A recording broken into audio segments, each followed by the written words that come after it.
लगभग बहुत दिनों से छोटे स्कूल या छोटे कोचिंग के लिए बहुत सारे कमेंट आ रहे थे कि छोटा स्कूल है मेरा, 50-100 बच्चे हैं, 150-200 तक बच्चे हैं। कैसे हमको बचना है सरकार से, या फिर सरकार के कानूनी कार्रवाई से हमको कैसे बचना है। मेरा स्कूल बहुत गांव में है, लेकिन कुछ दो चार लଗୁए लगे हुए हैं मेरे स्कूल के पीछे, जो कि स्कूल को चौपट करने में लगे हुए हैं, स्कूल को बर्बाद करने में लगे हुए हैं। स्कूल को कानूनी कार्रवाई के रूप में दर्जा प्राप्त कराने के लिए हमें क्या करना होगा। आज के यही वीडियो आपके लिए काम का है। और मैं, क्योंकि आज अपना अनुभव से 4 स्कूल स्टेब्लिश किया हूं, मैं उसी आधार पर आपको आज एक कानूनी सलाह देना चाहता हूं। तो नमस्कार, मेरा नाम है अमित राजामृत, मैं हूं आपका दोस्त। और आपने यही चैनल को फॉलो करना है हमेशा अपडेट रहने के लिए। इस चैनल को सब्सक्राइब कर लीजिए ताकि हर अपडेट आप तक हमेशा रहे। तो आज दोस्तों आपको बात करेंगे, यदि आपके ब्रांच या स्टेब्लिश बहुत छोटे हैं, छोटे स्तर कहने का मतलब कि यदि आपका स्कूल है या कोई फॉर्म है या कोई कोचिंग है जिसमें बच्चे का औसतन एवरेज जो होता है वो कम से कम 200, मान के चलिए 150, 200, 180, 120, 100 ऐसे बच्चे हैं। मिनिमम आपको कुछ भी हो, मैक्सिमम 200 तक बच्चे आपके पास हैं, तो तो आप बच सकते हैं। कैसे? देखिए, सरकार ये कहती है कि स्कूल स्कूल की तरह होना चाहिए। मतलब कि शुरुआत में आप छोटा स्कूल है तो आप छोटा स्कूल जैसा ही बाउंड्री बनाइएगा, छोटा स्कूल जैसा ही भवन होगा। 2-4 कमरे होंगे, 5-6 कमरे होंगे, मान लिया जाए कम से कम तो 6 कमरे होंगे ही आप स्कूल के लिए। और उसके बाद यदि आप मैक्सिमम 15 रूम से कम है आपका, मतलब कहने का मतलब ये है कि यदि आपके स्कूल में 15 कमरों की संख्या से कम है तो आप बच जाइएगा।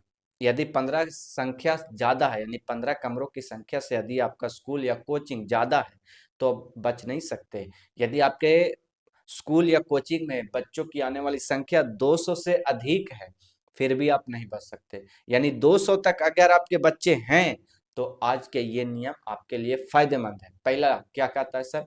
सरकार ये कहती है, सरकार हमेशा ये मोटिवेट करती है कि आप अपना रोजगार स्वयं करिए। ठीक है, आपको इंटरप्रेन्योरशिप के लिए सरकार मोटिवेट करती है, लोन देती है। उसी आधार पे आप इसको रजिस्टर कर सकते हैं। रजिस्ट्रेशन के लिए करना क्या होगा, देखिए भैया, यदि आप छोटा स्कूल है या छोटा कोचिंग है या कुछ भी ऐसा है जहां बच्चे आप पढ़ाते हैं, छोटा है, और आप एज ए मान्यता सरकारी प्राप्त करना चाहते हैं, तो सबसे पहला जो रूल होता है वो आप डिसिप्लिन मेंटेन करिए, स्कूल का इन्वायरमेंट थोड़ा बढ़िया करिए कि आसपास पॉजिटिव इन्वायरमेंट जाए। ठीक है, ताकि कोई चेक भी करने आए तो उसे ऐसा ना हो कि यहाँ पे बच्चों के लिए कोई खतरा हो। अगर कोई खतरा पाया गया तो उसमें गंभीर समस्या हो सकती है। लेकिन चलिए, अगर खतरा नहीं है तो क्या कानूनी कार्रवाई हो सकती है या क्या कानूनी वैध प्रमाण पत्र बन सकते हैं। पहला, soft act licence. Soft act licence कहाँ बनता है? आपके अनुमंडल में बनता है, आप जाकर के बना लीजिएगा।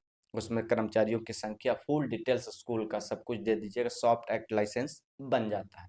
दूसरा, एमएसएमई सर्टिफिकेट। एमएसएमई सर्टिफिकेट बहुत जरूरी है। ये दो चीज अगर आपके पास है और वही स्कूल का नाम सब कुछ सेम है तो आपको कोई भी एक्शन नहीं ले सकता। अगर दो कागज हैं आपके पास तो कोई भी एक्शन आपके पास नहीं होगा। यदि आपका स्कूल का एनुअल एवरेज 9 लाख से कम है तो, यदि आपका एनुअल एवरेज 10 लाख के पार है, आपको जीएसटी भी बनाना होगा। यदि आपके पास जीएसटी नहीं है तो बनवा लीजिए। लेकिन यदि आपका 10 लाख से कम टर्नओवर है एक साल में आपके स्कूल का, तो आप रहने दीजिए, मत बनाइए। दो ही दस्तावेज से आपका काम हो जाएगा। पहला, सॉफ्ट एक्ट लाइसेंस कहाँ बनेगा? आपके ब्लॉक में, जो भी आपके नज़दीक में ब्लॉक होंगे, आप ऑनलाइन भी आवेदन दे सकते हैं और ऑफलाइन भी जाके बनवा सकते हैं। दूसरा, एमएसएमई सर्टिफिकेट। एमएसएमई सर्टिफिकेट भी ऑनलाइन बनता है, 5 मिनट में आप खुद बना सकते हैं या किसी साइबर कैफे से जाकर बना सकते हैं। 10 से 20 रुपया चार्ज लगेगा, बन जाएगा। बस जानकारी आपको ओरिजिनल वही देनी होगी। ये दो कागज हैं, बनाकर निश्चिंत रहिए। और नमस्कार, हमें दीजिए विदा। चूंकि ये ही टॉपिक बहुत सारे लोग कमेंट कर रहे तो मैंने बना दिया। और आपको अब ये रह गया जिम्मेदारी कि आप इस वीडियो को लाइक करिए, हर छोटे क्रिएटर या हर छोटे स्कूल के पास पहुंचा दीजिए ताकि वो निश्चिंत रूप से अपना कार्य कर सकें।